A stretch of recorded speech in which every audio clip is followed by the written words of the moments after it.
इन करोड़ों सालों में कोई खास पानी अर्थ के वाटर साइकिल में ऐड नहीं हुआ है, कुछ रेयर केसेस को छोड़ के। ये हमने लास्ट वीडियो में देखा। अब इसका रिवर्स क्वेश्चन, क्या एक बूंद भी पानी इस प्लेनेट से बाहर गया है? आंसर करने से पहले वाटर लॉस या वाटर गेन क्या है ये समझते हैं। पानी बेसिकली H2O है, तो पानी का आना या जाना ये डिपेंड करता है हाइड्रोजन या ऑक्सीजन के एटम्स के आने या जाने से। अगर आप बोलो कि अर्थ से ही आपने हाइड्रोजन लिया और ऑक्सीजन में उसको मिक्स कर दिया और H2O बना दिया तो ये नया पानी हो गया। नहीं, ये हाइड्रोजन या ऑक्सीजन ऑलरेडी अर्थ पर या उसके एटमॉस्फेयर में ही थे। पानी हो या पानी बनने का पोटेंशियल हो, ये अर्थ के खुद के पानी बनाने की कैपेसिटी को कम ज्यादा तो नहीं कर रहा। वैसे ही अगर आप बोलो कि कुछ पानी अर्थ के मेंटल में चला गया और उसने कोई और फॉर्म ले लिया तो पानी कम हो गया। हाँ, लेकिन स्टिल वो पानी अर्थ के ही मेंटल में है, वो अर्थ से बाहर नहीं गया है, भले उसने अपना फॉर्म चेंज कर लिया हो। अगर अर्थ के बाहर से कोई हाइड्रोजन या ऑक्सीजन का एटम अर्थ पर आता है और वो अपने मैच में मिक्स होकर पानी बनाता है, तब बनेगा नया पानी। और अगर यही एटम्स अर्थ के एटमॉस्फेयर से ही नहीं बल्कि अर्थ के ग्रेविटेशनल सिस्टम से ही बाहर चले गए, तो जो मैचिंग एटम्स अर्थ पर मिक्स होकर पानी बनाने की पॉसिबिलिटी रखते थे वो पूरी तरह से परमानेंटली खत्म हो जाएगी और इस तरह से परमानेंट वाटर लॉस होगा। अब अगर आंसर करें कि अर्थ से कभी पानी परमानेंटली बाहर गया है क्या,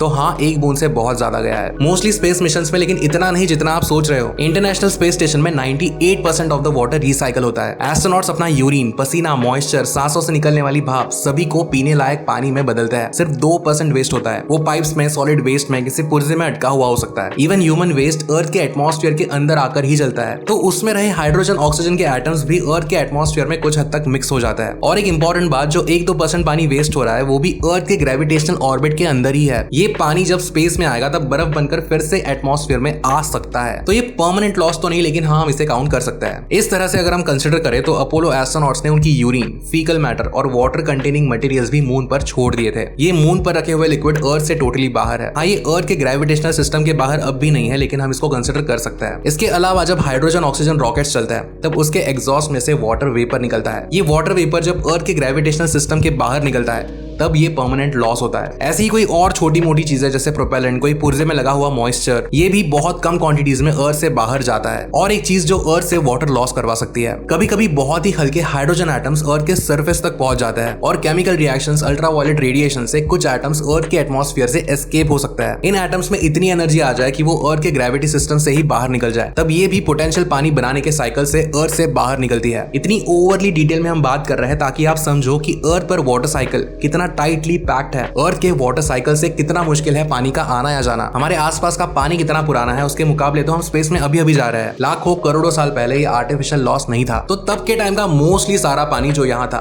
वो आज भी यहाँ पर ही है, मे बी अलग रूप में, अलग रंग में, अलग टेस्ट में।